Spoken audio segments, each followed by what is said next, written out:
Bonjour, nous sommes en 2018 dans le site de l'Institut Docteur Angélique, dans une série de vidéos consacrée à l'histoire de l'Église, ou plutôt à un regard catholique sur l'histoire de l'Église catholique et de toutes les églises chrétiennes. Et je voudrais aborder dans cette vidéo la question de l'Inquisition. L'Inquisition qui est cet épouvantail levé toujours sur l'histoire de l'Église, je dirais presque pour la réduire à quelque chose de sectaire. Et donc il faut se demander s'il est possible ou non, et c'est une question iconoclaste, de réhabiliter l'Inquisition. Alors d'abord, précisons ce que j'entends par Inquisition. L'Inquisition, c'est donc un système de tribunal organisé par l'autorité ecclésiastique autour du droit canonique, donc un droit de l'Église qu'on appelle le droit canonique, et qui consiste à juger puis à appliquer des peines à celui qui se révèle être hérétique. Ça veut dire qui professe, je dirais de manière solennelle, de manière obstinée, une doctrine qui est en dehors de la doctrine officielle de l'Église catholique. Par extension, au cours de l'histoire, eh bien, l'Inquisition va se mettre à juger d'autres choses, comme par exemple le schisme. Le schisme n'est pas tout à fait la même chose. Il ne s'agit pas de professer une doctrine différente, mais de se couper de l'unité de l'Église. Je dirais de se révolter contre l'autorité, en particulier des évêques et du pape. Et puis il y aura aussi, par extension toujours, des procès pour sorcellerie. Ça veut dire des personnes qui, baptisées chrétiennes, feraient des pactes avec les démons afin d'obtenir du pouvoir sur la terre. L'essentiel, c'est que je ne vais regarder dans cette vidéo que ce qui se fait sous forme de procès.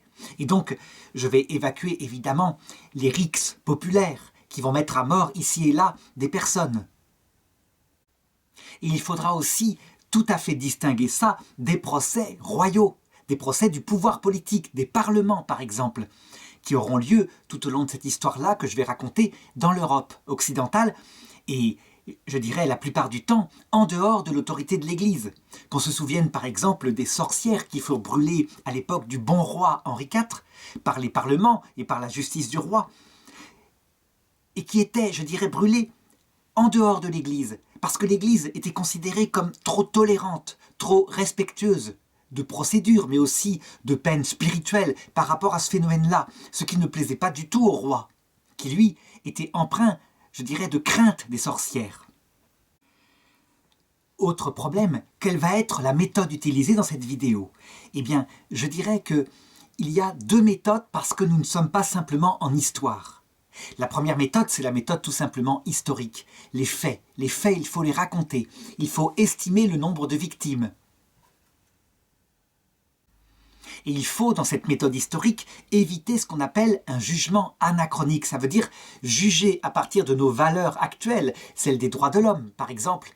Juger des peuples, je dirais d'une autre époque, qui n'ont pas du tout cette mentalité-là. Donc il faut les juger en fonction aussi de leur époque. Mais ça ne suffirait pas.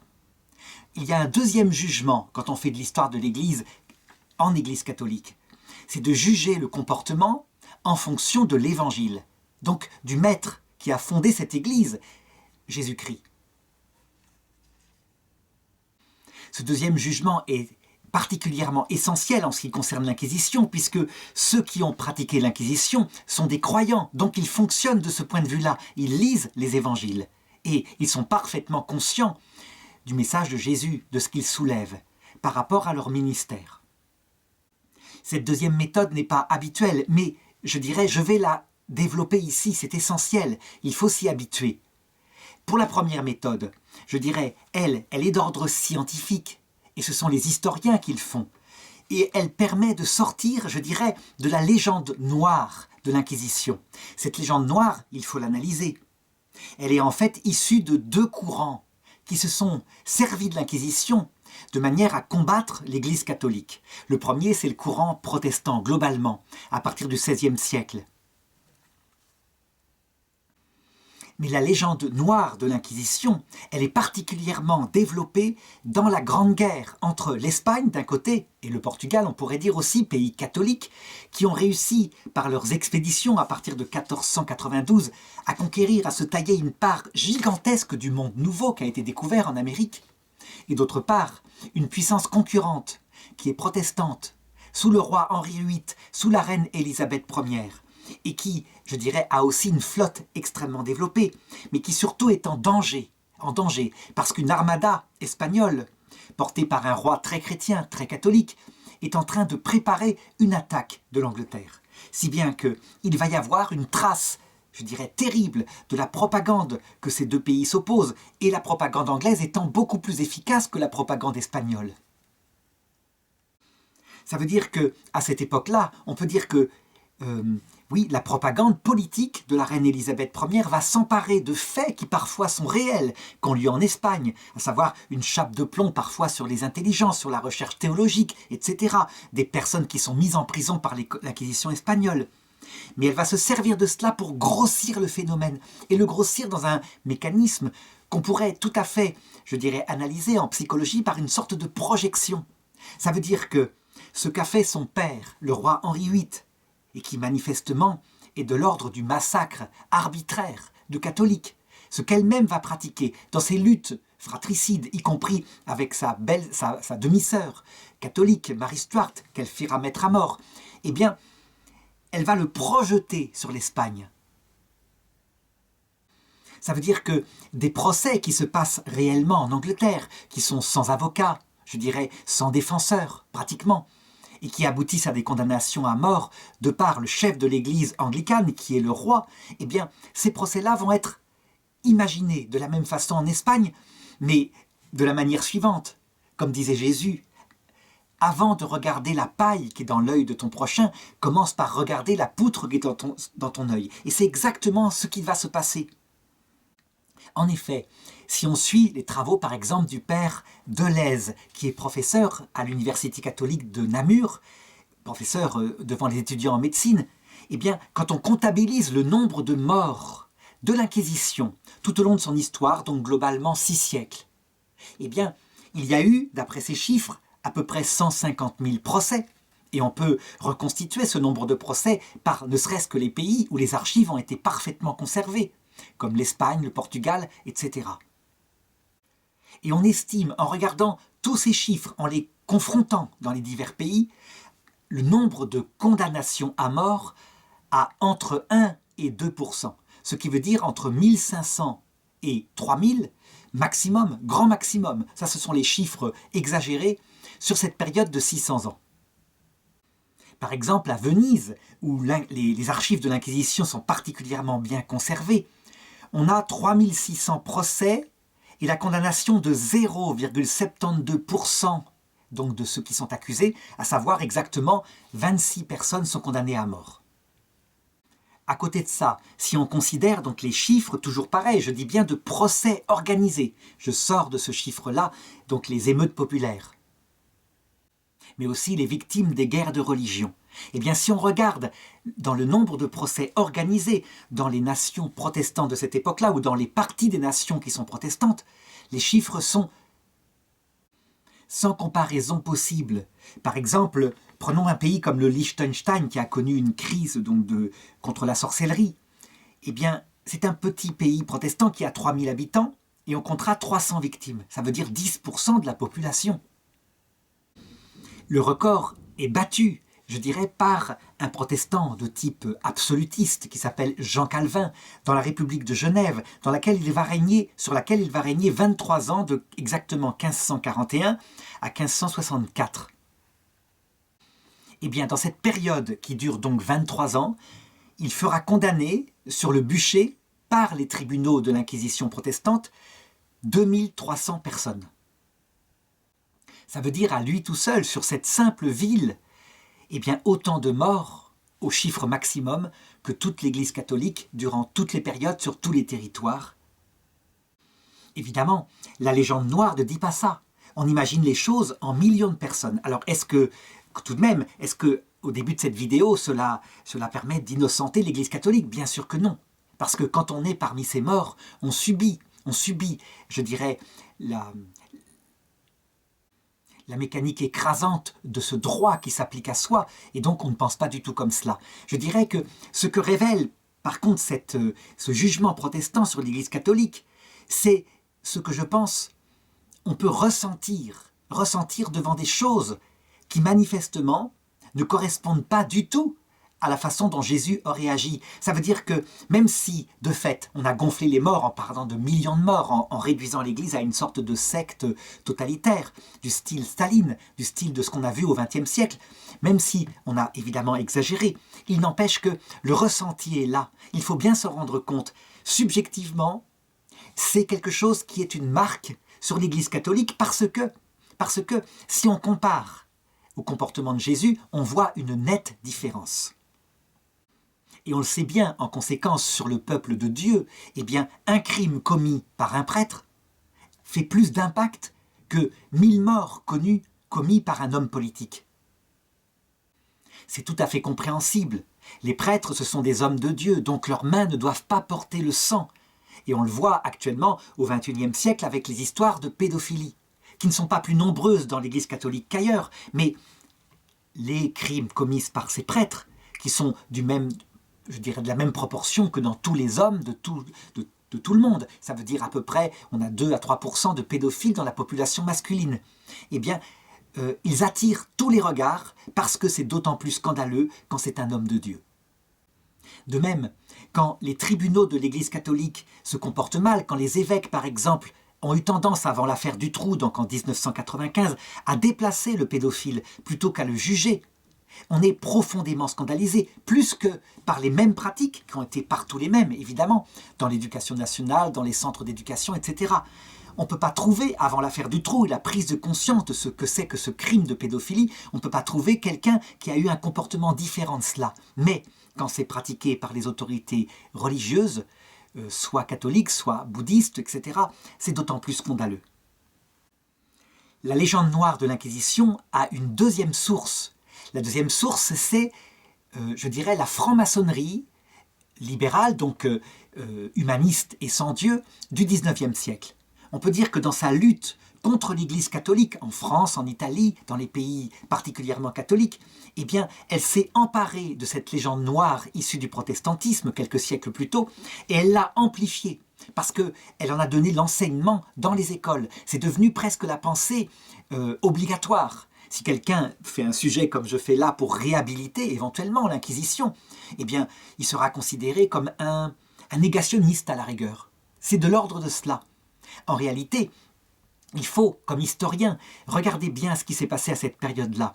Il y avait une lutte idéologique terrible. Ça veut dire que les républicains, par exemple, en France, qui remontent à la Révolution française, donc à peu près un siècle plus tôt, à cette fin de XIXe siècle, les républicains, pour établir leur système, parce que la royauté revient périodiquement, doivent, je dirais, salir au maximum tout ce qui existait avant la Révolution française. Ça veut dire qu'avant, on estime que c'est l'ordre de l'arbitraire, donc on met en avant, par exemple, les lettres de cachet, qui en fait ne sont pas grand-chose, on le sait maintenant. Ce sont souvent des familles qui veulent empêcher leur fils qui va détourner les femmes d'hommes de la ville pour coucher avec, de continuer un tel comportement scandaleux et déshonorant pour les familles. C'est quelqu'un comme le marquis de Sade, par exemple, qui sera placé par lettre de cachet. Eh bien, on se sert de cela pour montrer que la réduction de toute la royauté ancienne, c'est l'arbitraire du roi absolu. Et la même chose est faite par rapport à l'Église catholique. Donc on la réduit à quelque chose comme, je le disais, le totalitarisme. Et là encore, on a un mécanisme étonnant, parce que, de fait, c'est une projection. Quand on regarde les véritables procès, je dis bien, organisés par le système politique pour mettre à mort de manière massive des personnes qui ne pensent pas comme le pouvoir politique, eh bien on les trouve, à l'époque moderne, on peut le dire, et à l'époque contemporaine, on les trouve qui apparaissent en premier avec la Révolution française et 1793. Donc ce sont des ordres venant du pouvoir central de Paris et qui sont appliqués. Ils sont appliqués par des tribunaux qui se réunissent. Pourquoi ils se réunissent? Parce qu'on a pris l'habitude de la légalité. Évidemment, ce sont des apparences de tribunaux, les tribunaux révolutionnaires. C'est jugé en 2 minutes, etc. Et la sentence est soit la mort, soit la libération. Il n'empêche que dans les territoires de l'Ouest, en particulier à Nantes, ce sera l'organisation de massacres de masse, de prêtres, de religieuses. Et parce qu'il y en a trop à massacrer, la guillotine n'y suffira pas. Alors on invente quoi? Eh bien, des massacres sur des bateaux qu'on fait couler dans la Loire, tout simplement, puis après qu'on renfloue et on recommence le lendemain. C'est tellement plus pratique. On peut aussi remarquer que c'est à cette période-là que va être inauguré le premier génocide. Je ne parle pas de la mise à mort de révoltés, je parle du génocide. Le premier génocide, ce n'est absolument pas en Arménie de la part des Turcs, donc en 1914. C'est en 1793-94 en Vendée. Parce que ce qui est mis à mort, ce n'est pas seulement l'homme qui combat, c'est aussi sa femme et c'est aussi ses enfants, parce qu'il y a des ordres venant du pouvoir central comme quoi il faut éradiquer la mauvaise herbe dès son enfance. Donc, là encore, on peut estimer qu'il y a comme une projection, mécanisme psychologique bien connu. Et donc maintenant, il faut se pencher d'abord sur ce qui s'est passé, sur cette Inquisition. Quand est-ce qu'elle est née d'abord? Eh bien, je dirais que, finalement, quand on réfléchit bien, elle fait partie du cœur de l'homme et on en trouve la trace dès les évangiles, dès les récits évangéliques. Le récit est en Luc chapitre 9, verset 54. Donc Jésus a envoyé ses apôtres pour annoncer l'évangile partout dans les villages de Galilée, et les apôtres reviennent. Et Saint Jean et Jacques, son frère, racontent qu'il y a un village particulier qui n'a pas voulu les accueillir.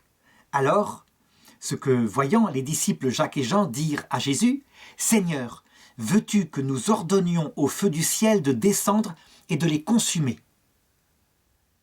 Mais se retournant, Jésus le réprimanda. Ce texte-là résume tout.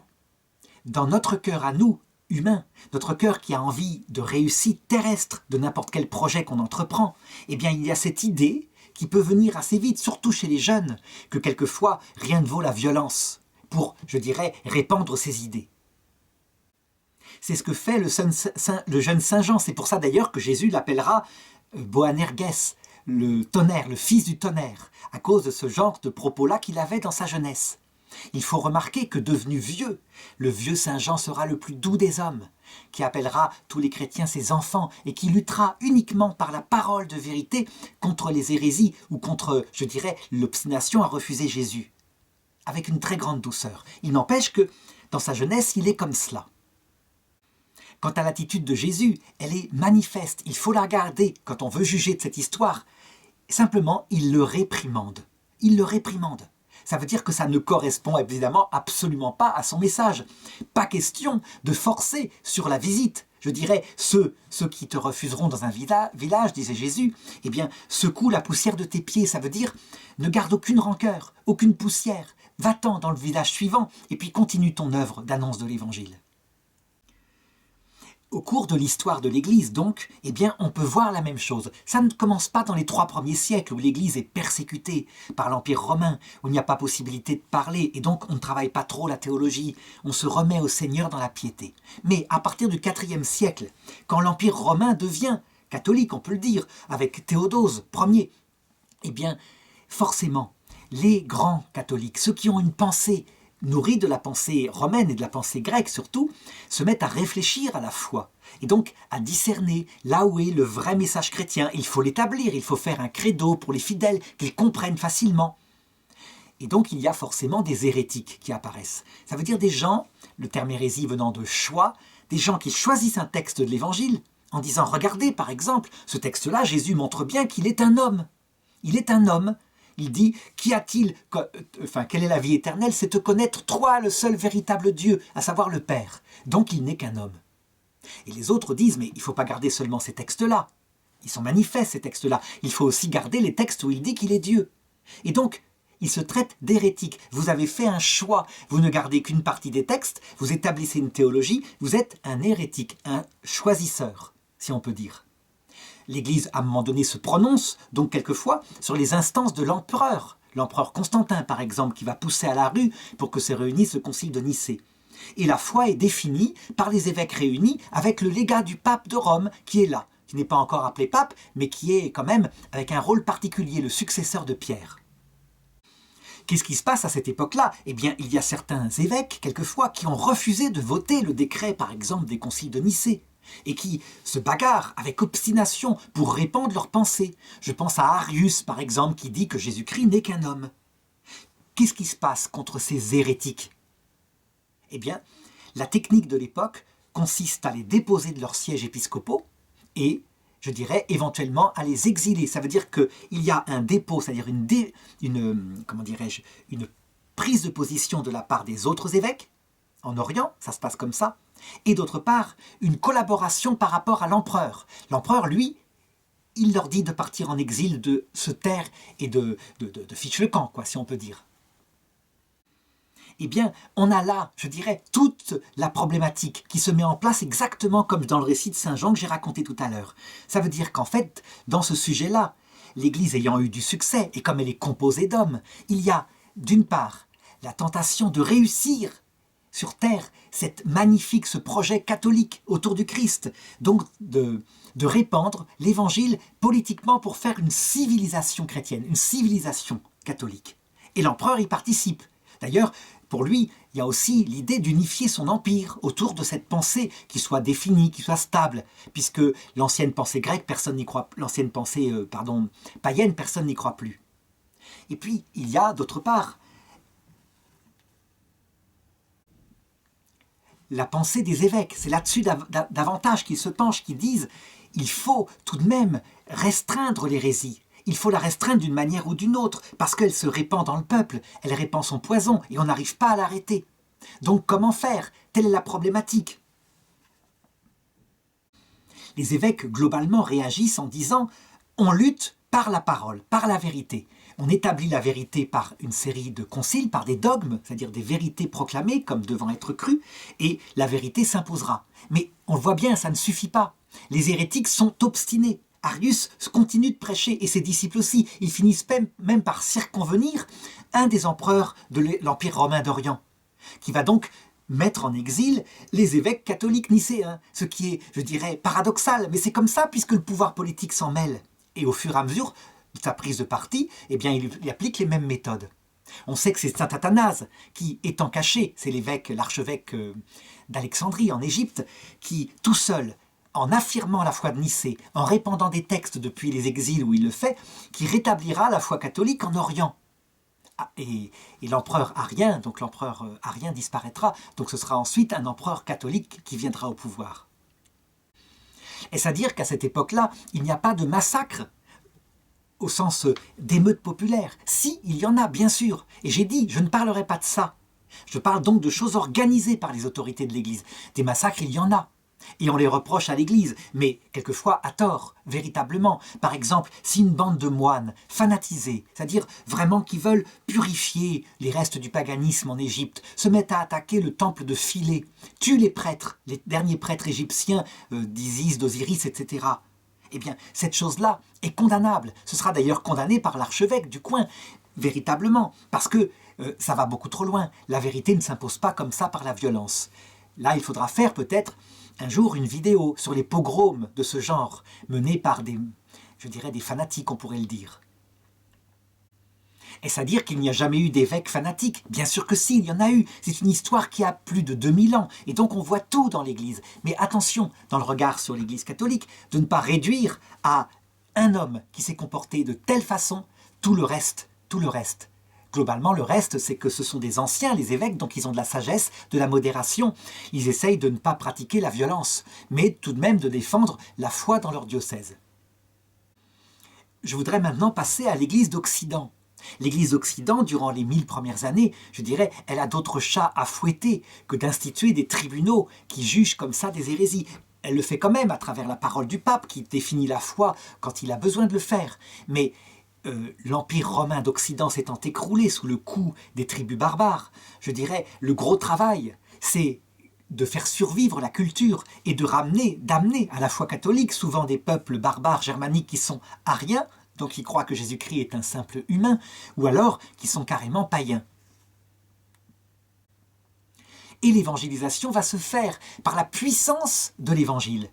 Il va y avoir des tentatives de le faire par la violence aussi en Occident. C'est le cas par exemple de Charlemagne qui essaye d'évangéliser à coup de massacre les Saxons, donc en Allemagne de l'Est. Eh bien, il n'arrivera à rien, les Saxons résisteront. Comment adhérer à cette religion qui est pire que la nôtre? Finalement, il y aura négociation, et par la persuasion et par l'envoi de missionnaires qui, eux, parleront convaincront par la parole, eh bien, le peuple saxon deviendra catholique, mais avec toujours dans le cœur cette rancune, cette souffrance de ce qu'avait commis Charlemagne. Si bien que, très vite, je dirais quelques siècles plus tard, c'est eux qui passeront au protestantisme le plus puissamment. Il y a donc dans les peuples des souvenirs des injustices qui ont pu être commises ici et là. Quand est-ce qu'apparaît l'Inquisition?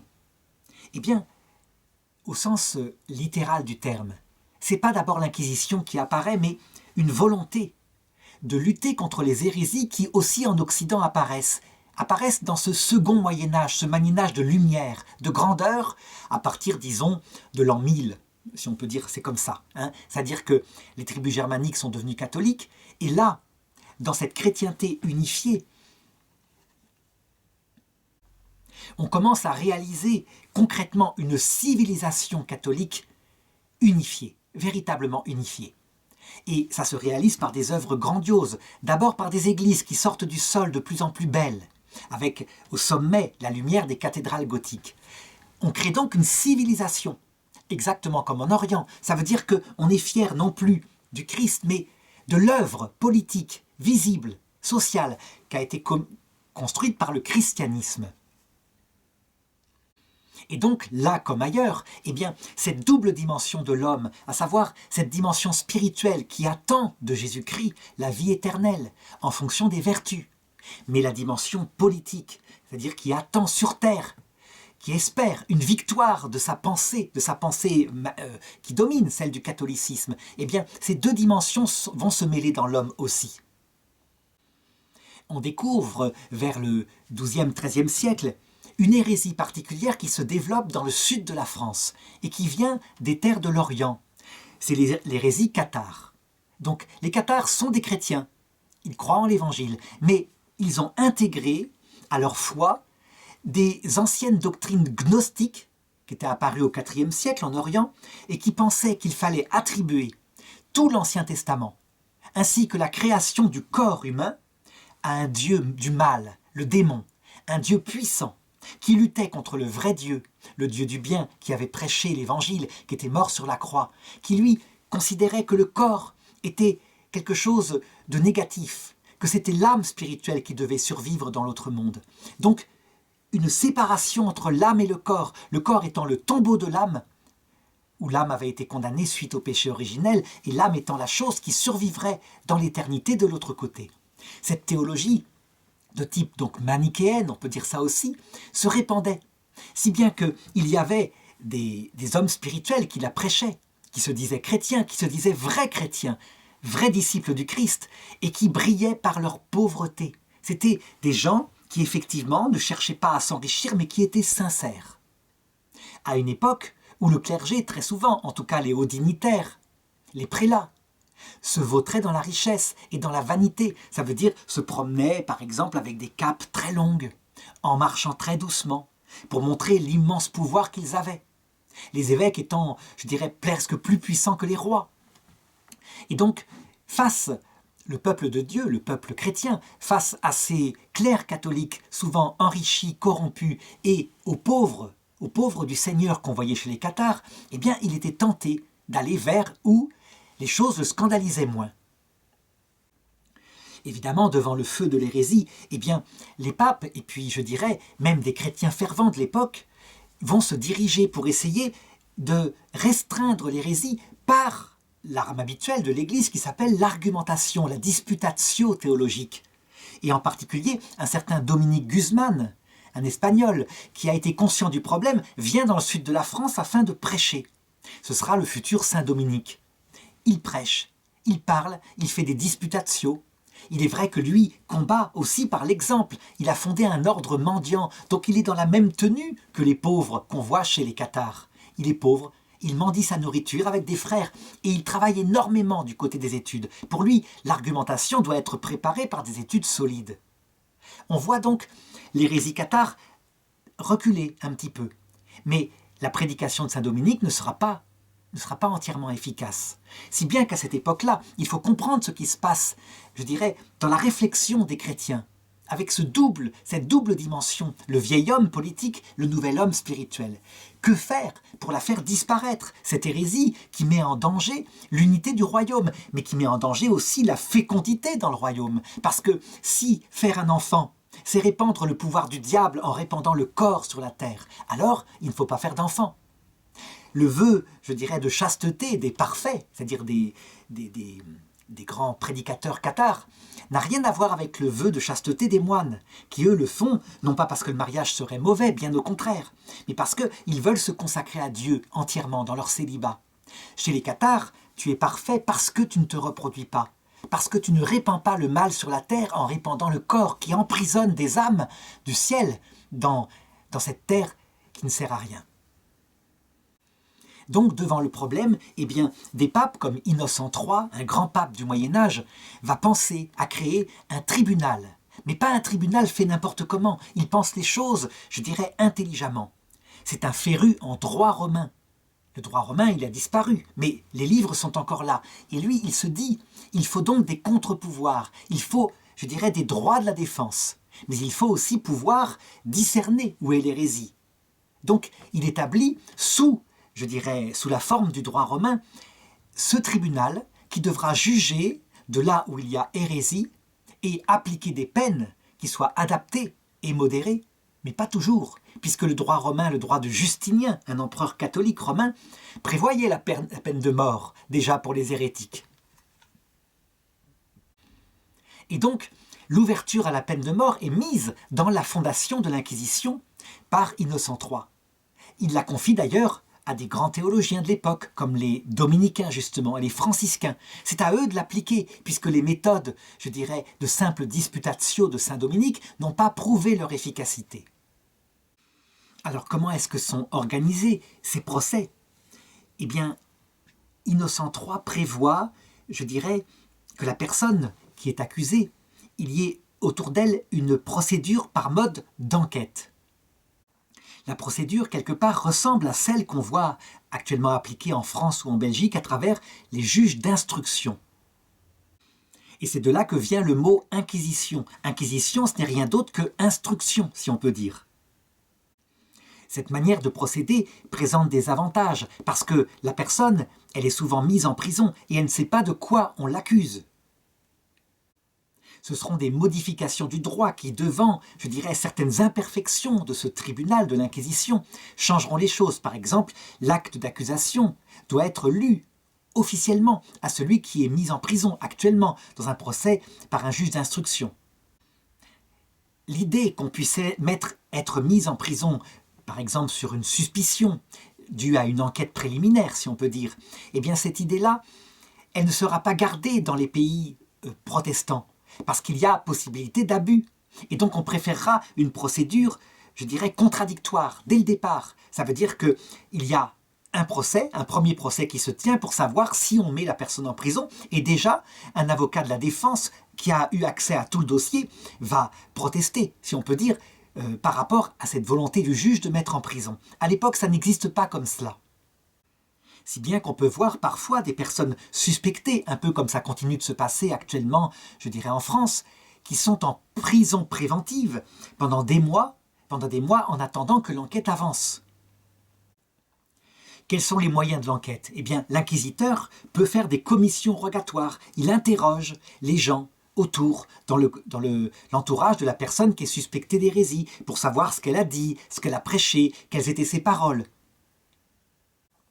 Pour le moment, il n'y a pas, je dirais, d'enquête contradictoire.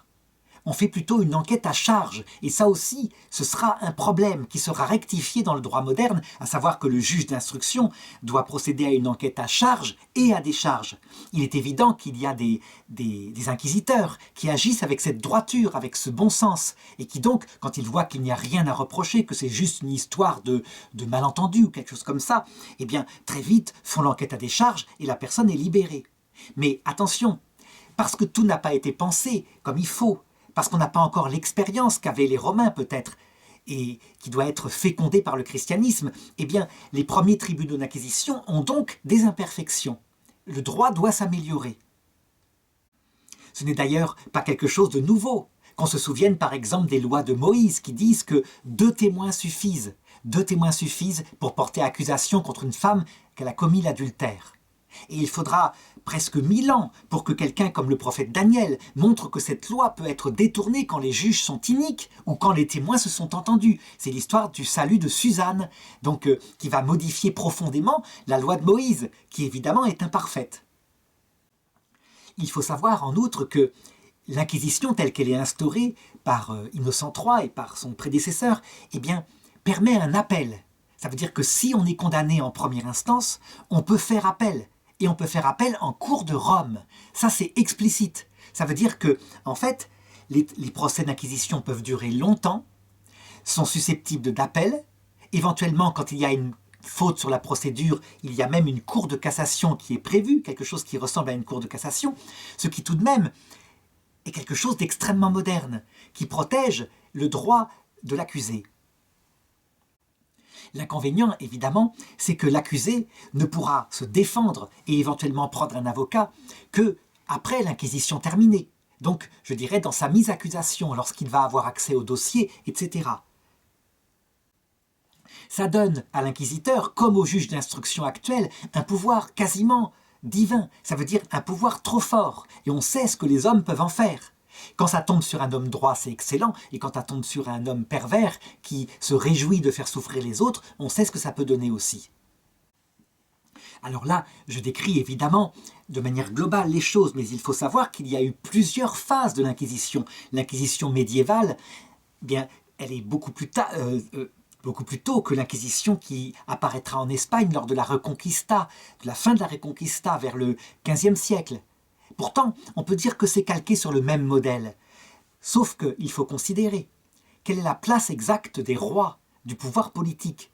Lorsque c'est fait uniquement par l'Église, avec une juridiction particulière, eh bien, ce droit est très doux finalement par rapport à l'époque. C'est comme ça qu'il faut en juger. Et je dirais que tout le monde préfère tomber dans une prison d'église et dans un procès d'inquisition que dans un procès royal. Mais là où les rois s'en mêlent, où quelquefois l'Église est tellement inféodée à l'État que c'est pratiquement un, eh bien la dureté revient, et c'est ce qui se passe en Espagne, où les procès d'inquisition sont beaucoup plus durs. Parce que les rois d'Espagne, ils essayent de faire l'unité de leur pays, face à l'islam en particulier, face à des musulmans qui se sont convertis au christianisme et qui en fait simulent, ou des juifs qui ont fait la même chose. Donc on le voit, quand se mêle la politique avec l'idée d'un espoir terrestre à réussir maintenant, ce qu'on pourrait appeler un messianisme temporel, la violence augmente. Alors on pourrait dire, mais non, la violence a été le fait de l'inquisition religieuse. Par exemple, prenons la question de la torture. Est-ce que la torture est autorisée dans un procès d'inquisition? Au début, non. Le pape Innocent III ne le prévoit pas. Et d'ailleurs, je dirais, même la peine de mort n'est pas le fait de l'inquisiteur. À la rigueur, s'il y a un hérétique qu'on ne peut pas arriver à faire renoncer à son hérésie, on va contourner en le livrant au bras séculier, ça veut dire au pouvoir politique, qui lui, évidemment, étant catholique, va appliquer sans aucune honte la peine de mort. Mais un clerc qui répandrait du sang, c'est quelque chose qui répugne à l'Église catholique, manifestement.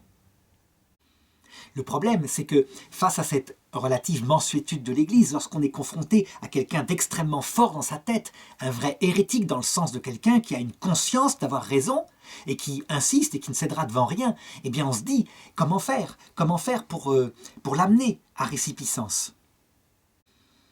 Le pire, c'est quand on a affaire à quelqu'un qui ment, c'est-à-dire quelqu'un qui fait mine d'être parfaitement catholique, mais en fait, il simule. Un petit peu la taqia qui sera pratiquée dans l'islam espagnol, donc dans le sud de l'Espagne, et qui quelquefois se répandra dans les nouveaux convertis depuis l'islam. La question qui se pose alors, c'est celle-ci. Est-ce qu'il n'y a pas, dans certains cas, possibilité de pratiquer la torture? La question se pose encore actuellement, et certains se disent, face à un mal terrible, comme par exemple un attentat terroriste qui va faire 1000 morts, est-ce que quelquefois, si on tient le terroriste, on est sûr que c'est lui, est-ce qu'il ne faut pas pratiquer la torture pour le faire avouer et sauver des vies? Est-ce que ce n'est pas un moindre mal? Cette question s'est posée dans les années 2000 dans la guerre contre le terrorisme islamiste, aux Américains qui ont pratiqué officiellement la torture, donc avec autorisation de l'État central américain.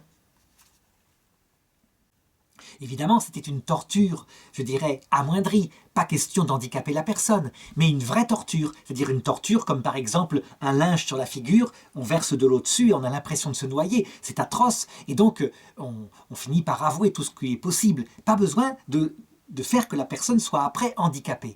Eh bien, les papes, certains papes de l'époque, comme le pape Innocent IV, donc ce n'est pas Innocent III dont je parle là, mais un successeur, eh bien, va autoriser la torture dans certains cas, avec une manière évidemment modérée de procéder, en justifiant ainsi. Lorsqu'il y a crime contre la majesté royale, on pratique la torture pour punir le criminel, mais aussi pour le faire avouer s'il a des complices. Eh bien, lorsqu'il y a crime contre la majesté divine, on doit pouvoir pratiquer aussi la torture. Il était cependant interdit que les inquisiteurs, donc des prêtres, la pratiquent eux-mêmes. D'autre part, elle était modérée, ça veut dire qu'elle devait être pratiquée une seule fois. Et je dirais même la plupart du temps, ça consistait plutôt à montrer les instruments de torture, donc la possibilité d'être torturé, de laisser réfléchir la personne une nuit dans sa prison et le lendemain de récolter ses aveux. Finalement, c'est une méthode qui quelque part a été pratiquée dans les tribunaux, par les juges d'instruction, de la même façon, évidemment pas avec une torture physique. Ça, c'est quelque chose qui a répugné les gens à partir, disons, des années 70 en Europe. Mais à partir d'une torture psychologique. Le fait, par exemple, d'enfermer quelqu'un sans qu'il sache pourquoi, sans qu'il voie sa famille, quelquefois pendant des mois, pour le laisser mariner, jusqu'à ce qu'il accepte d'avouer, c'est la même méthode. Et on comprend le mécanisme, le raisonnement. Comment faire pour attendrir la viande, comme ils disent les policiers? Comment faire pour que la personne passe aux aveux quand on n'a pas vraiment de dossier solide et qu'il faut des preuves? Il faut savoir que la présence de l'avocat de la défense dès le début de la garde à vue, c'est quelque chose qui a été institué dans les tribunaux français simplement en 2007, quelque chose comme ça. C'est quelque chose de très récent qui d'ailleurs va profondément déstabiliser les policiers parce qu'ils se disent mais comment obtenir l'aveu? On avait des méthodes avant, et là, comment fera-t-on si l'avocat lui dit qu'il ne faut pas avouer, etc. Eh bien, la même question s'était posée à l'époque. Et donc, les papes avaient fini par trancher. Et à un moment donné, le successeur du pape, donc Innocent IV, le pape Alexandre IV, il étendra la possibilité de torturer de la part des inquisiteurs. Il leur donnera même une sorte de carte blanche, ce qui permet des excès qui sont tout de même modérés par le fait que d'autres inquisiteurs surveillent l'inquisiteur. Mais il y aura tout de même ici et là des inquisiteurs fanatiques. Et comment pourrait-il en être autrement sur une institution qui a duré 600 ans? Il ne faut jamais donner à un homme un pouvoir absolu. Il ne faut jamais le faire. Et ça, eh bien, le pape Alexandre IV, il n'en a pas l'expérience. Je veux dire, l'expérience du droit romain, ou l'expérience actuelle que nous avons, nous, occidentaux, elle n'est pas, à cette époque-là, aussi prégnante. Et donc, dans le droit, on peut faire des bêtises, comme ça va être le cas ici. Donc on voit un petit peu tous les travers que peut avoir cette inquisition. Le travers principal, évidemment, c'est pas de l'ordre du jugement historique qu'on peut le poser, mais c'est plutôt de l'ordre du jugement catholique. À savoir, les hommes de cette époque-là, est-ce que Jésus aurait fait ça? Est-ce que Jésus aurait construit ces tribunaux d'inquisition? C'est une vraie question. En fait, est-ce qu'on a le droit de juger ces hommes-là à la lumière de l'Évangile? Je l'ai dit au début de cette vidéo, je crois que oui, on y a le droit. Parce que ces hommes se nourrissaient de l'Évangile. Et donc, manifestement, il y a quelque chose qu'il faut faire. Il faut faire, c'est évidemment un discernement. C'est-à-dire qu'il faut voir où il y a erreur. C'est important. Mais, par contre, procéder par des moyens judiciaires, la mise en prison, une enquête poussée où la personne ne sait pas de quoi elle est accusée, et puis ensuite la possibilité de lui montrer des instruments de torture, voire de pratiquer une fois une torture non invalidante, éventuellement de livrer au bras séculier chrétien qui va mettre à mort la personne ou appliquer une peine, eh bien, on voit bien qu'il y a quelque chose que Jésus n'aurait pas pratiqué. La seule force qu'utilisait Jésus, c'était la force de sa parole. Il disait la vérité, mais il la disait fermement. Il n'hésitait pas, par exemple, face aux pharisiens hypocrites, à leur dire « pharisiens hypocrites ». N'ayant aucune force armée, évidemment, pour le défendre, eh bien, ça lui a valu sa mort. Ceux-là n'ont jamais pardonné les vérités qu'il leur avait dit en face. Donc le pape Jean-Paul II, en l'an 2000, lorsqu'il va faire ce regard sur ces 2000 ans d'histoire de l'Église, va demander pardon pour les abus de l'Inquisition. Il va les reconnaître. Parce que manifestement, les hommes de cette époque-là, eh bien, ils se sont fait prendre en partie par leur désir humain de faire réussir la civilisation chrétienne en utilisant des moyens qui ne peuvent pas s'appliquer normalement à des choses spirituelles, qui peuvent s'appliquer, disons, à des choses matérielles comme le vol, comme l'escroquerie, etc. Là, qu'une peine physique soit appliquée sur des fautes physiques, on comprend. Mais sur des fautes spirituelles ou intellectuelles, est-ce qu'il ne vaudrait pas mieux un argument intellectuel ou une peine spirituelle? Heureusement, je dirais la partie évangélique, parce que ces hommes sont des vrais chrétiens, et on a tort de les juger trop durement, elle va tout de même dominer. C'est pourquoi on peut dire que le fait que c'est l'esprit évangélique qui préside à cela. Un esprit évangélique, attention, qui peut être détourné, je l'ai dit, il y a eu des inquisiteurs fanatiques. Le fait, deuxièmement, qu'il y a une procédure tout de même si elle a des défauts, et un appel possible à Rome, explique pourquoi, en 600 ans, on a seulement 1500 morts d'après le père de Lèze, 1500 morts, peut-être 2000, parce qu'il y a eu des archives perdues, mais tout de même, c'est un chiffre vraiment raisonnable par rapport à la tentation qu'il y a là, puisqu'il y a aussi l'aspect politique qui s'y mêle. Pourquoi ce si faible nombre de morts? Eh bien, j'ai essayé de réfléchir à cela en regardant ce qui s'était passé dans d'autres églises à partir du XVIe siècle. Et je crois que c'est à cause de la procédure inquisitoriale. Ça veut dire qu'il y a moyen maintenant, avec un regard, pour le coup qui n'est pas celui de l'Évangile, mais celui de la politique. Oui, c'est ça, le droit judiciaire, il y a moyen de réhabiliter quelque part l'existence de cette inquisition, tout en condamnant, comme le fait Jean-Paul II, les abus qui n'étaient pas évangéliques dans son application. En effet, finalement, ça va aboutir tout de même à la protection des victimes. Ajoutez à cela le fait que ce sont des prêtres qui souvent sont pleins de miséricorde parce qu'ils pratiquent le sacrement de la pénitence tout de même. Eh bien, on va voir l'Inquisition être de plus en plus appliquée avec des peines d'ordre spirituel, un peu comme la confession. Ça veut dire que la majorité des peines sur les 150 000 procès d'Inquisition, ce sont des pèlerinages, des prières à réciter, éventuellement au pire quelques jours de prison ou des amendes. Ça ne va pas plus loin. Je dirais que les amendes comme peine pénale sont privilégiées évidemment par rapport à la prison et par rapport à comment dirais-je, la peine de mort, n'en parlons pas. Pour le cas de Galilée par exemple, lui, la seule peine qui lui est appliquée, parce que, non pas parce qu'il a défendu une théorie scientifique, on est à l'époque bien plus tardive de l'humanisme chrétien, donc, mais parce qu'il s'est mêlé de théologie en disant « Voyez, donc la Bible se trompe ». Chose qui n'était pas son domaine. Il était très apprécié dans sa science, les papes avaient écouté ses traités, mais quand il ridiculisait parfois la science ancienne, alors que ce n'était encore qu'une hypothèse, et surtout qu'il s'attaquait au texte biblique en montrant ses erreurs, eh bien, évidemment, l'Inquisition a sévi, et l'a condamné à quoi? À se taire, simplement se taire, assigné à résidence. C'était des peines habituelles. Ça, c'est ce qui se passait.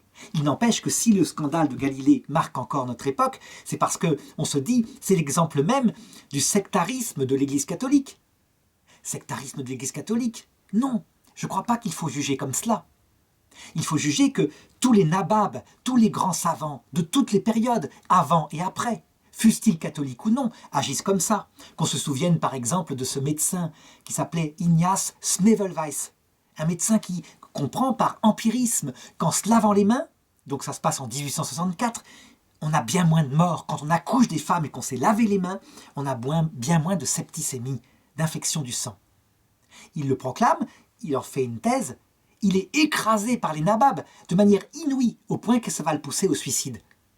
C'est partout pareil.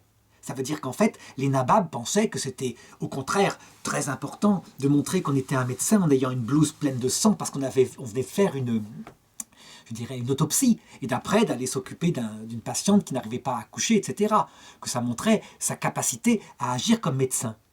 Donc on le voit, c'est de partout, c'est de toujours, il n'y a pas à accuser particulièrement l'Église. Il n'empêche que c'était typique d'un procès d'inquisition. Alors, 1500 morts, c'est vrai, ou 2000 morts, c'est pas beaucoup, mais regardons maintenant les défauts de l'Inquisition. Ça, c'est pour juger un petit peu aussi de ce que c'est que l'être humain, qu'il soit catholique ou qu'il ne soit pas catholique. l'un des procès qui est le mieux documenté, c'est le procès de Jeanne d'Arc. Il est connu parce qu'il y a eu un procès de condamnation fait par un tribunal d'église, donc une vraie inquisition épiscopale, donc du côté de la Normandie, et il y a ensuite un procès de réhabilitation. Mais avec le défaut suivant, c'est que ces deux procès sont en fait diligentés par les rois. Le premier par le roi d'Angleterre, le second par le roi de France, qui veut réhabiliter Jeanne d'Arc, qui l'a fait sacrer à Reims. Et donc on voit des évêques qui sont là, qui y président, et qui évidemment, leur rôle d'évêque, leur droiture de cœur, n'est pas le seul argument qui les fait agir, loin de là. Il y a aussi leur envie d'être archevêque éventuellement, leur envie de bien se faire voir du pouvoir politique, ils sont inféodés, disons, au pouvoir royal, sauf quand ils ont une personnalité puissante. Et il y a des hommes dans ces affaires-là qui ont une personnalité puissante. Donc prenons le cas de l'évêque Cochon. Il s'appelle Monseigneur Pierre Cochon. C'est un docteur en droit canonique, donc pas n'importe qui. Il connaît parfaitement, je dirais, la procédure inquisitoriale. Et il doit l'appliquer à Jeanne d'Arc. Donc qu'est-ce qu'il fait d'abord? Eh bien, elle est enfermée dans sa prison. Et il enquête. Il enquête auprès de sa famille. Il fait comme on fait dans toutes ces affaires-là. Seulement, cet homme-là, même s'il suit la loi, il la suit en apparence, il a une seule idée en tête. Il faut la faire brûler. D'une manière ou d'une autre, il faut la faire brûler. C'est quelqu'un d'extrêmement intelligent. Il a affaire à une petite jeune fille de 18-19 ans. Ça va être facile comme tout. Et donc, l'enquête rapporte des éléments. L'enquête étant close, et Jeanne d'Arc ne sait pas de quoi elle est accusée. Elle est même dans sa prison, isolée, toute seule. Ça veut dire qu'elle n'a pas beaucoup d'aide spirituelle, elle n'a pas d'avocat qui vient l'aider, sauf quelques confesseurs qui arrivent à lui glisser des conseils. Et ils arriveront à lui glisser des conseils très judicieux, mais c'est extrêmement risqué. Ça, c'est le défaut, je l'ai dit. Jeanne d'Arc est laissée toute seule. C'est un problème. Il n'empêche qu'à un moment donné, lorsque le procès s'ouvre, cette fois où elle peut se défendre, elle doit avoir droit à un avocat. Et elle n'en a pas. Elle n'en a pas. Elle n'a pas quelqu'un qui, à côté d'elle, pourrait parler en son nom et la défendre. Elle parle elle-même. Ça, c'est un autre défaut de l'Inquisition. Est-ce que c'était tout à fait légal? Est-ce qu'aucun avocat n'a eu l'audace, le courage de la défendre? Je ne sais pas. Toujours est-il qu'elle se défend très bien. Et l'évêque Cochon constate qu'il n'y a absolument aucune hérésie. Rien du tout. Elle se défend avec une précision théologique incroyable qui ne peut pas venir d'elle-même. C'est clair. Ça veut dire qu'on sent que ça vient de l'Esprit Saint. Quand l'évêque lui tend un piège subtil, « Êtes-vous en état de grâce ?» Piège qui, de toute façon, ne peut la plonger que dans une hérésie. Si elle répond oui, ça veut dire qu'elle sait quelque chose que nul ne doit savoir. Seul Dieu le sait. Et si elle répond que non, eh bien ça prouve qu'elle est une sorcière. Elle répond « Si j'y suis, que Dieu m'y garde. Et si je n'y suis pas, que Dieu m'y mette. » Voilà, c'est tout au long comme cela. Donc il ne peut pas la condamner. Résultat, on voit très bien dans les actes des procès qu'à un moment donné, il y a une remarque du greffier, le greffier Manchon il s'appelle, un homme qui mériterait d'être le patron des greffiers. Parce qu'il écrit « Monseigneur est passé me voir, il m'a demandé de changer les mots de Jeanne d'Arc, elle avait dit ceci, il m'a demandé de mettre cela. J'ai refusé, et je mets cette note dans le procès afin qu'on sache qu'il y a eu tentative de corruption de la parole de Jeanne d'Arc. » Il prenait un risque terrible. Eh bien ce risque, il l'assume. Et c'est formidable. Il n'empêche que, dans un droit qui aurait été mieux développé, qu'est-ce qui serait passé face à un tel juge, un juge partisan?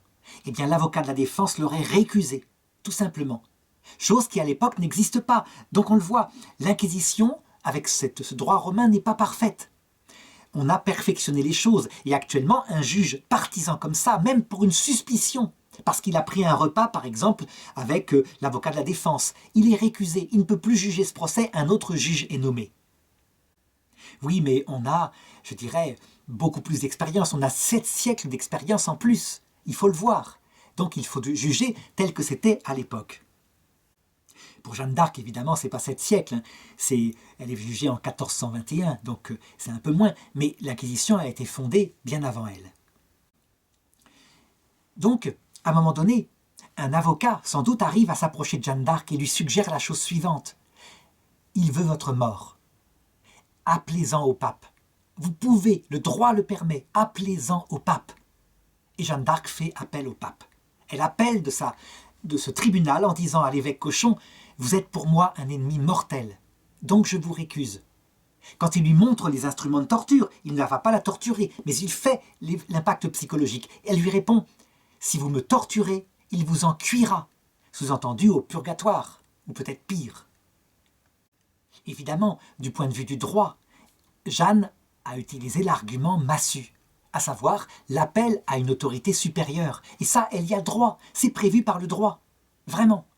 Donc ça délocaliserait le procès, ça le sortirait de cette Normandie où les Anglais et les Français s'affrontent. C'est quelque chose de bon sens. Il faut absolument que l'évêque Cochon évite ça. Il doit l'éviter. Et c'est pourquoi il lui montre les instruments de torture, puis il lui montre le bûcher qui a été dressé. Et la petite Jeanne qui est toute seule, eh bien elle craque. Elle craque, pas pour signer qu'elle est sorcière, mais pour signer un papier comme quoi elle reconnaît ses juges. Juridiquement, ça veut dire qu'elle renonce à l'appel au pape. C'est terrible. Mais qu'est-ce qu'a fait l'évêque Cochon pour lui faire aboutir à ça? Eh bien, il lui a fait une promesse. Elle ira dans une prison tenue par des femmes, ce qui est un minimum, parce qu'elle risque de se faire violer sans arrêt par les soldats, les gardes anglaises. Et deuxièmement, elle pourra recevoir la communion. Évidemment, dès le lendemain, on la remet dans la prison d'homme, avec ses vêtements d'homme bien en apparence, parce qu'elle a promis aussi de ne plus s'habiller en homme. Ça lui permet de ne pas être violée. C'est très difficile de retirer un haut de chausse alors qu'une jupe c'est tellement facile à soulever. Elle se réhabille donc en homme, et ses voix en plus viennent la réconforter, si bien que l'évêque peut procéder juridiquement à une visite de la prison en grand équipage, avec témoins. Il constate que Jeanne est retombée, et là, dans le droit canonique, eh bien, ça fait référence à cette polémique qui avait eu lieu à l'époque des 3 premiers siècles de l'Église. Est-ce qu'on devait pardonner à une personne qui était tombée? Ça veut dire qui, face à la persécution des Romains, avait offert de l'encens aux statues païennes. La réponse était non pour certains, et d'autres avaient dit oui, bien sûr que oui, le Seigneur dit qu'il faut pardonner. Et finalement, on est tombé à un juste milieu en se disant on pardonne une fois, si la personne retombe, elle est relapse, et donc là, elle ne sera plus pardonnée. Elle ne recevra plus le sacrement de pénitence. Elle sera mise au banc de l'Église. Jésus avait dit qu'il fallait pardonner 7 fois, 77 fois.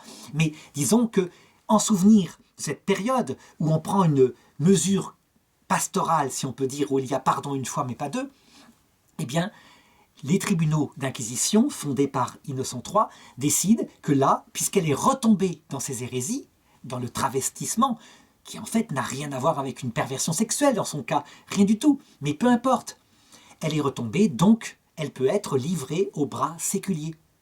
Ça veut dire qu'elle n'est pas condamnée à mort. L'Église dit juste, à travers la voix de l'évêque Cochon, « Je ne peux plus rien pour vous. J'ai tout tenté, tout, pour essayer que vous arriviez à récipiscence, et vous n'avez pas obtempéré. Je ne peux plus rien pour vous, donc je suis contrainte, à mon corps défendant, quel hypocrite évidemment, de vous livrer aux bras séculiers. » Ce sont les Anglais qui évidemment la brûlent le jour même. Qu'est-ce que nous apprend le procès de Jeanne d'Arc? Eh bien, premièrement, que quelles que soient les institutions, aussi améliorées soient-elles, et l'Inquisition, si on peut dire, dans l'Église, s'est améliorée, c'est-à-dire l'enquête existe toujours. Elle n'est plus appelée Inquisition, le mot étant connoté, mais elle est appelée, ce sont les tribunaux du Vatican, si on peut dire, ou les tribunaux des évêchés. Il y a toujours enquête, mais cette fois, il y a des droits de la défense, qui normalement ont dû être appliqués depuis. Mais quand en fait on a affaire à un homme qui veut la condamnation, un homme qui agit, je dirais, de manière arbitraire, comme le cas de l'évêque Cochon, le droit a beau être bien goupillé, toujours, on arrivera à le contourner. C'est d'ailleurs exactement la même chose dans le droit, avec toutes les précautions qu'il a, dans le droit actuel. On sait bien, quand il y a quelque chose qui est profondément gênant, je me rappelle par exemple de l'affaire Bernard Tapie, un homme qui est roulé par sa banque, qui lui-même avait roulé d'autres hommes.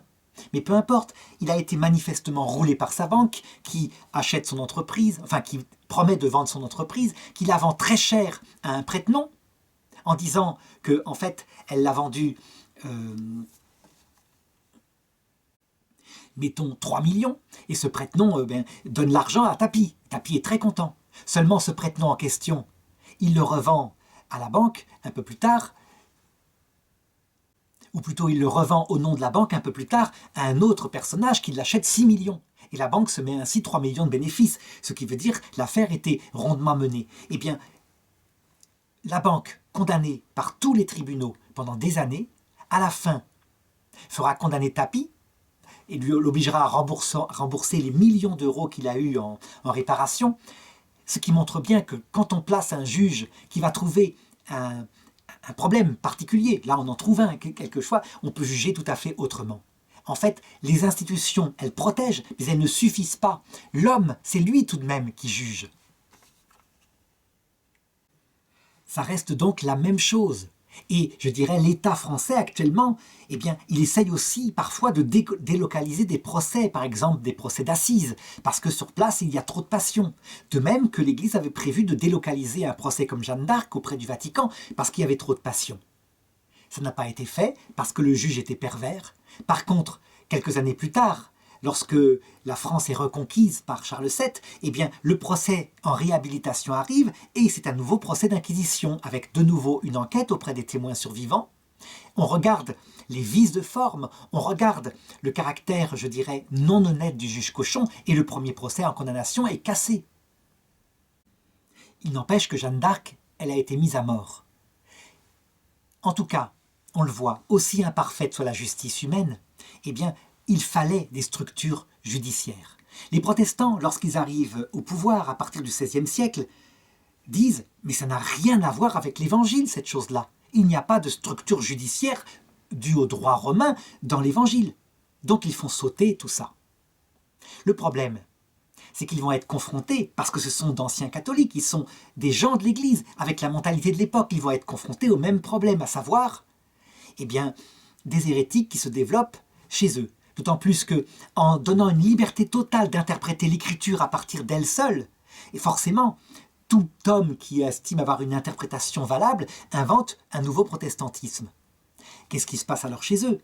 Ben, la même chose, à savoir il faut lutter contre les hérésies. Première idée, lutter par l'argumentation. Et évidemment, ça ne marche pas. L'hérétique en face est un homme déterminé, qui réfléchit, qui a une pensée, et qui va jusqu'au bout. Donc très vite, eh bien, on réinstaure des procès d'inquisition. Sauf que, puisqu'il n'y a pas d'autorité centrale, puisqu'on ne veut pas des tribunaux en question avec ce droit romain, c'est le pasteur du coin qui juge. Et il n'a pas d'ancien chez lui, c'est-à-dire un évêque blanchi sous le harnais, qui est plus âgé et qui va modérer s'il a trop de passion. Et c'est ce qui explique le nombre extraordinaire des victimes sur toutes les terres protestantes. Sans compter, là où, carrément, celui qui est le chef de l'Église, c'est tout simplement le roi ou son représentant.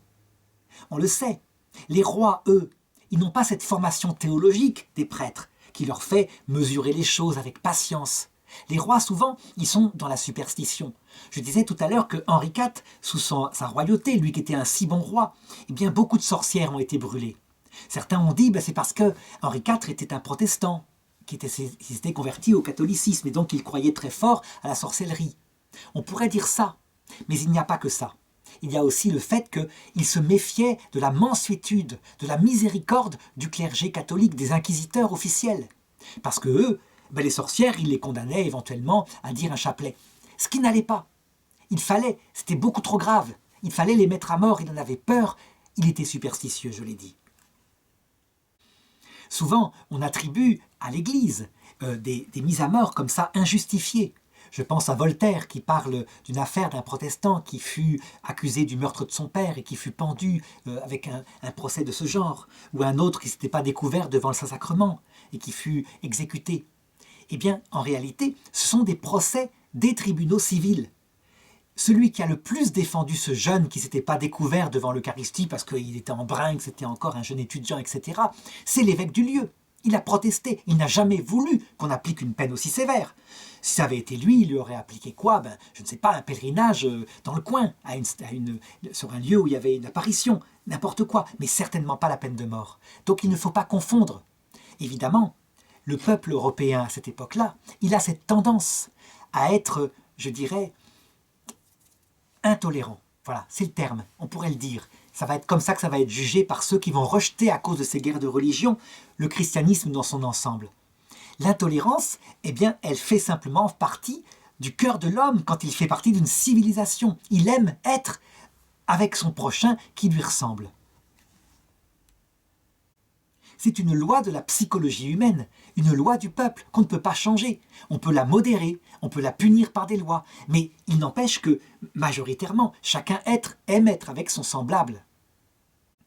Et lorsqu'on pousse trop violemment, je dirais, contre cette loi, par exemple en imposant le succès des minorités exclusivement, eh bien on finit par provoquer une telle réaction de la psychologie qu'on retombe dans, je dirais, des pogroms. Ça a été comme ça au cours de l'histoire, permanence. Ce sont des hauts et des bas, parce qu'on va trop loin dans un sens. En réalité, la gestion politique d'un pays, c'est souvent un juste milieu, une modération. Et ce ne sont pas des excès. Alors est-ce que l'Inquisition existe toujours? En réalité non, elle a peu à peu disparu sous le coup de l'époque des Lumières, qui voulait, je dirais, une plus grande liberté de conscience et de réflexion sur les sujets religieux. Attention, il ne faut pas croire que tout d'un coup, avec l'époque des Lumières, on est devenu des peuples tolérant toutes les différences, loin de là. Simplement, l'époque des Lumières, elle s'est mise à recréer une inquisition, mais sur les sujets qui l'intéressaient, à savoir les sujets politiques. Et donc, on peut dire que la Renaissance, à partir de la Renaissance, les pouvoirs politiques sont dans la régression par rapport aux libertés antérieures. Par exemple, les grands procès de sorcières, ce n'est pas du tout le Moyen-Âge, c'est la Renaissance, donc l'époque des Lumières. Ça paraît curieux, mais c'est comme ça. Et ce n'est pas le fait de l'Église catholique dans son clergé, c'est le fait, je l'ai dit, de pogroms royaux, de décisions royales, de décisions du peuple aussi dans un pogrom, mais c'est aussi le fait, quelquefois, de petits tribunaux protestants ici et là, en Suisse, en Allemagne, etc. L'Inquisition existe toujours aujourd'hui, elle a changé de nom. Évidemment, elle ne condamne plus jamais à de la prison, mais elle peut condamner tout de même à des peines ecclésiastiques, et parfois même à des amendes, c'est-à-dire financières. En réalité, dans l'Église catholique, il demeure toujours le même problème. Ça veut dire des clercs, des membres de l'Église qui peuvent se mettre à propager des hérésies. Il faut donc pouvoir discerner. Le discernement, il porte fondamentalement, effectivement, sur la doctrine de la foi. Et ce qui est chargé de faire cela, c'est anciennement ce qu'on appelait le Saint-Office, qui est devenu la Congrégation pour la doctrine de la foi à partir, disons, du Concile Vatican II. Mais c'est la même chose. Ça veut dire que des grands théologiens, avec des équipes, un cardinal à la tête, vont juger quand telle doctrine se répand dans l'Église et que manifestement, elle est dangereuse pour la foi. Elle va en dehors de la foi.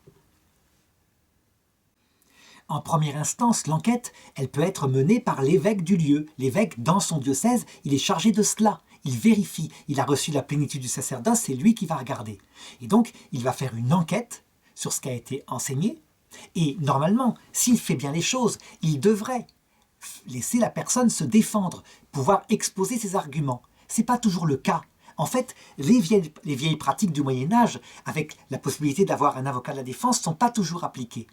Mais normalement, si c'est bien fait, on peut prendre un avocat ecclésiastique et la personne peut défendre la théologie qu'elle défend. Il n'y a pas de problème, il y a une discussion ferme. Et éventuellement, s'il y a manifestement une hérésie, eh bien, une interdiction de parler de cette hérésie-là, de ce domaine particulier, pour qu'il y ait sanction du style un professeur d'université qui est déchu de sa charge, c'est évidemment aller beaucoup plus loin. Il faut qu'il enseigne en charge d'un cours de théologie à l'université, et dans une université catholique, quelque chose qui manifestement est contre la foi. Ce qui va arriver par exemple au professeur Hans Küng dans les années 70, en Allemagne.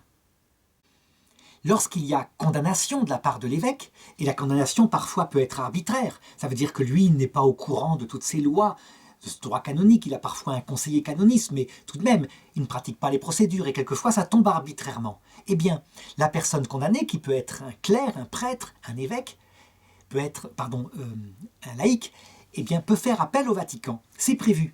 Il y a d'abord un procès qui va regarder la forme, là où la congrégation ou son domaine de condamnation joue, donc la forme du procès a-t-elle été respectée? Donc c'est la première chose. Et je dirais, normalement, si la forme n'a pas été respectée, les délais n'ont pas été respectés, eh bien le jugement de l'évêque est cassé. Deuxièmement, si la forme a été respectée, alors il peut faire appel à un tribunal qui va juger sur le fond de l'affaire. Et là, c'est beaucoup plus long, parce qu'il faut véritablement une enquête contradictoire. Ce tribunal s'appelle le tribunal de la signature suprême apostolique, à Rome. Certaines personnes que je connais qui sont passées par ces tribunaux romains disent que les choses ne sont toujours pas parfaites. D'abord, il y a un manque de personnel. Et les affaires qui arrivent de toute l'Église. Ça veut dire qu'en fait, une centralisation à Rome avec si peu, quelquefois, de fonctionnaires romains, c'est quelque chose d'embêtant. Ça veut dire qu'ils sont débordés de dossiers. Et ces dossiers, parfois, mettent des années à être jugés. Un prêtre m'avait raconté que son dossier déposé avait été jugé et que la sentence était arrivée 6 ans plus tard. Mais ce qui était, je dirais, un autre défaut, c'est l'absence de commission rogatoire très fréquente. Ça veut dire qu'en fait, la personne, eh bien, elle se défend par dossier, elle envoie un dossier. L'accusateur envoie un dossier et les juges jugent sur dossier. Si bien qu'il n'y a pas de confrontation, il n'y a pas de possibilité pour que la personne parle publiquement. Si bien que certains prêtres disaient « Attention, ces tribunaux se sont peut-être dégradés par rapport au Moyen-Âge, où là, tout de même, eh bien, comme c'est le cas de Jeanne d'Arc, elle se défendait, elle avait la possibilité réelle. » Donc attention, les choses ne sont pas au point. On ne peut pas demander à l'Église qui a si peu de moyens, évidemment, d'être parfaite. Il n'empêche qu'il y a des choses à améliorer. Est-ce que ce tribunal, cette inquisition est absolument nécessaire? Est-ce qu'il faut qu'elle continue d'exister ou qu'elle disparaisse? Est-ce qu'il ne serait pas plus simple d'être dans la tolérance totale par rapport aux diverses pensées qui se développent, de laisser une sorte de liberté théologique? La réponse est non. Ça serait exagéré. S'il y avait une entière liberté théologique de développer n'importe quoi, les papes du XIXe siècle avaient prévenu en disant « la liberté totale de répandre l'erreur va répandre l'erreur ». Et ils avaient raison. Par exemple, la liberté totale de répandre le marxisme, la liberté totale de répandre la haine des Juifs venant en Allemagne, a répandu ses malheurs au XXe siècle, avec 100 millions de morts de chaque côté, on peut le dire globalement. Ça veut dire qu'en fait, il y a nécessité à un moment donné de réprimer certaines pensées. Et je dirais, l'Europe occidentale ne fait pas différemment. Quand elle interdit par exemple l'appel au meurtre de masse, l'appel au meurtre de race, elle devrait aussi interdire l'appel au meurtre de classe. Ce sont les meurtres qu'ont commis les communismes. On voit bien, il y a quelque chose qui, véritablement, par un consensus social, sont interdits tellement ça a fait de malheur. Là où la liberté est totale, par exemple aux États-Unis en ce qui concerne le port des armes, eh bien, on voit le nombre de morts que ça produit. Ça veut dire que chaque année, c'est quelque chose comme une petite ville de 25 000 habitants qui meurt par les armes à feu qui sont utilisées comme ça, alors qu'on aurait dû simplement, éventuellement, s'envoyer un coup de poing dans la figure. L'inconvénient, je dirais, à partir des années 2000, si on peut dire ça, l'inconvénient du relatif silence de la Congrégation pour la doctrine de la foi, de sa relative tolérance à laisser se développer certaines erreurs et à ne répondre que par une parole, quelquefois pas entendue, c'est qu'on a vu se développer dans l'Église parfois les pires des hérésies qui ont peu à peu, je dirais, gangréné les forces vives de l'Église. L'une des plus fortes hérésies qui s'est développée en Europe occidentale, c'est tout simplement l'humanisme sans Dieu, qui a peu à peu pris les structures catholiques par des hommes qui s'en emparaient, parce que simplement il n'y avait plus assez de catholiques priants pour garder ces structures dans l'Église, et qui donc à un moment donné appliquaient des choses catastrophiques que l'Église ne voulait pas, comme par exemple des hôpitaux catholiques pratiquant l'avortement, des ordres catholiques pontificaux se mettant à dire qu'ils allaient pratiquer l'euthanasie contre les malades mentaux, etc., par humanisme.